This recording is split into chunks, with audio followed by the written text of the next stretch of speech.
आइए हम लोग, जैसा पिछले क्लास में आपको बताए थे कि दूसरी कड़ी की ओर हम लोग चलेंगे। तो दूसरी कड़ी है written down value method of charging depreciation, या इसको डिमिनिशिंग बैलेंस मेथड भी कहते हैं हम लोग। यहाँ जो संपत्ति पर ह्रास की जो गणना की जाती है वो उसके घटते हुए मूल्य पर की जाती है। सही है, जैसे मान लीजिए कि आप 1 लाख रुपए का मशीनरी खरीदे थे और 10% डिप्रिसिएशन है यदि एनुअल उस पर, तो 1 साल के बाद तो उसका दाम 90,000 रुपया हो जाएगा। लेकिन हम डिप्रिसिएशन स्ट्रेट लाइन मेथड में लगाते थे 1 लाख पर, जो सही नहीं है। दूसरी बात, जब उसका दाम घट गया तो डिप्रिसिएशन भी तो घटना चाहिए ना। तो डिमिनिशिंग बैलेंस उसके बाद आया मेथड। उसके जो जो कमी थी straight line method of depreciation का, उसको ब्रिजअप किया। दो सेंस में ब्रिजअप किया। एक तो लॉजिकली ठीक लगा कि नहीं भाई, यदि दाम घट जाता है तो दाम उसका डिप्रिसिएशन भी कम होना चाहिए, उसका वैल्यू भी कम होना चाहिए, रेट तो वही रहेगा। जैसे दूसरे साल जो डिप्रिसिएशन लगेगा 90,000 पर, फिर 90,000 में से 9,000 चला गया तो 81,000 बच गया, फिर उसका डिप्रिसिएशन 81,000 पे लगेगा। और डिप्रिसिएशन घटता भी जाएगा। पहले साल 1 लाख का डिप्रिसिएशन 10% के दर से 10,000 होगा, दूसरा साल 9,000 होगा, तीसरा साल 8,100 होगा।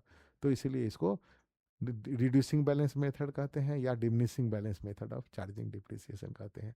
सबसे बड़ी बात है कि straight line method of depreciation में वैल्यू मशीन मतलब एसेट का वैल्यू जीरो हो जाएगा। जैसे मान लीजिए कि इसी का एग्जाम्पल लिए ले हम, यदि 1 लाख रुपया का मशीनरी था, 10% डिप्रिसिएशन है, तो 10 साल के बाद तो उसका दाम शून्य हो जाएगा। लेकिन ऐसा कभी होता है क्या?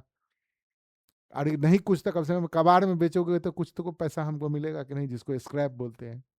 जैसे आपका मोटरसाइकिल है, कितना भी पुराना हो जाएगा तो उसको बेचिएगा तो कम से कम लोहे के दाम में तौल के तो उसका दाम देगा कि जीरो देगा, बोलेगा एको पैसा नहीं देगा, हम उठा के ले जाते हैं। दूसरी बात कि मशीनरी को हम प्रोडक्शन में लगाए रहते हैं, तो जैसे जैसे मशीनरी पुराना होता जाता है उसमें उसका मरम्मत का खर्चा बढ़ता चला जाता है। तो यदि straight line of method of depreciation charge करते हैं तो ज़्यादा बोझ पड़ेगा हम पर, पूंजीगत बोझ हम पे ज़्यादा पड़ेगा। लेकिन यदि reducing balance of method of depreciation यदि हम अपनाते हैं तो हर एक अगले आने वाले हर एक अगले वर्षों में डिप्रिसिएशन का अमाउंट कमता चला जाएगा। और रिपेयरिंग बढ़ता भी है तो हम पर उतना ज़्यादा बोझ नहीं आएगा। इस कारण बाद में इसको रिड्यूसिंग बैलेंस मेथड को रिप्लेस किया, किसको?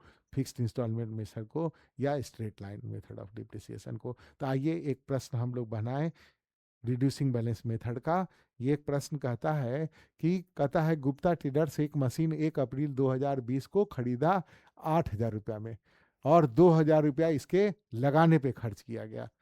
तो और कहता है कि 10% पर एनम प्रति वर्ष की दर से रिटेन डाउन वैल्यू मेथड से डिप्रिसिएशन लगाती है संस्था। कहता है मशीन अकाउंट आपको 4 ईयर का बनाना है, और कहता है बुक्स ऑफ अकाउंट हमेशा क्लोज होता है 31 मार्च को एवरी ईयर। तो इसका मतलब ये जो क्वेश्चन है ये इसमें हमारा अकाउंटिंग ईयर फिनेंशियल ईयर है। तो आइए हम लोग शुरू करें। एक मशीनरी अकाउंट बनाइएगा, 8 कॉलम लेजर का जो होता है।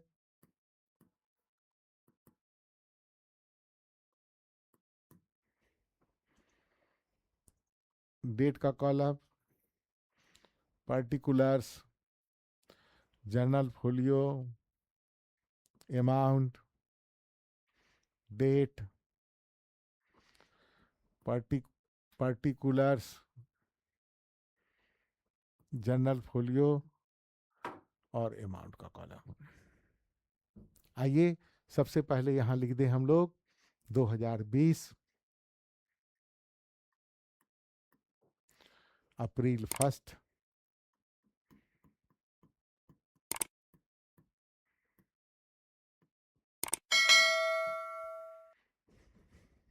8,000 रुपया मशीनरी के कॉस्ट में आया। इसी अप्रैल 1 को बैंक अकाउंट, अंडर ब्रैकेट लिख दीजिएगा इंस्टॉलेशन चार्जेस 2,000, इसका मतलब मशीन का दाम हो गया 10,000 रुपया। कहता है 10% रिटेन ऑन वैल्यू से लगाना है, और बुक्स ऑफ अकाउंट 31 मार्च को क्लोज हो रहा है, तो यहाँ पर हो जाएगा 2021 मार्च 31 बाय डिप्रिसिएशन। एक ही मशीन है, तो ये देख लीजिए 1 अप्रैल से 31 मार्च हो गया, 12 महीना। मशीन का दाम है 10,000 रुपया, और 10% के दर से, तो डिप्रिसिएशन कितना हो जाएगा 1,000। मार्च 31 को बाई बैलेंस सी डी, 10,000 में से 1,000 चला गया तो कितना बचा 9,000। ये हो गया टोटल 10,000, इधर का भी टोटल हो गया 10,000। अब 2021 अप्रैल 1 ओपनिंग बैलेंस लिख दीजिए, टू बैलेंस बी डी 9,000, यहाँ पे लिख दीजिएगा 2022 March 31 by depreciation account.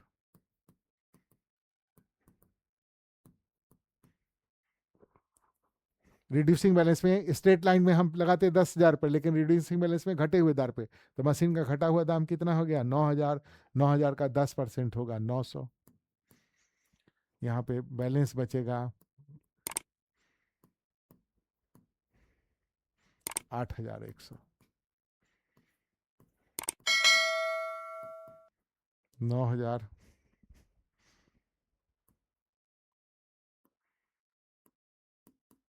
9,000।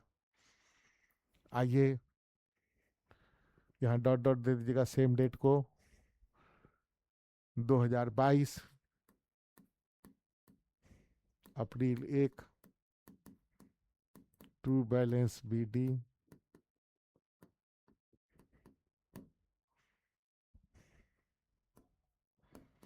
8,100। 2023 March 31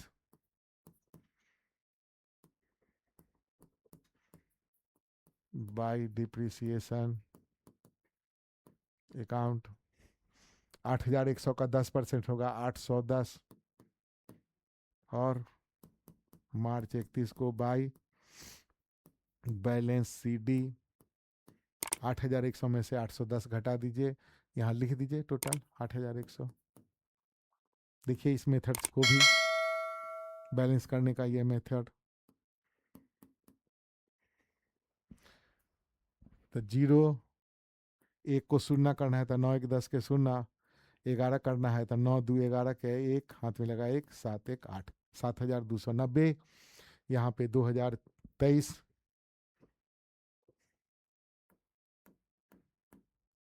April 1 to balance B D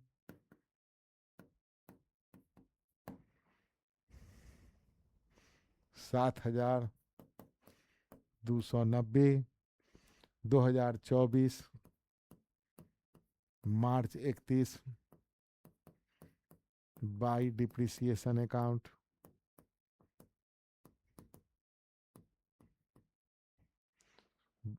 7,290 का 10% होगा 729 रुपया, 729 लिख दीजिएगा।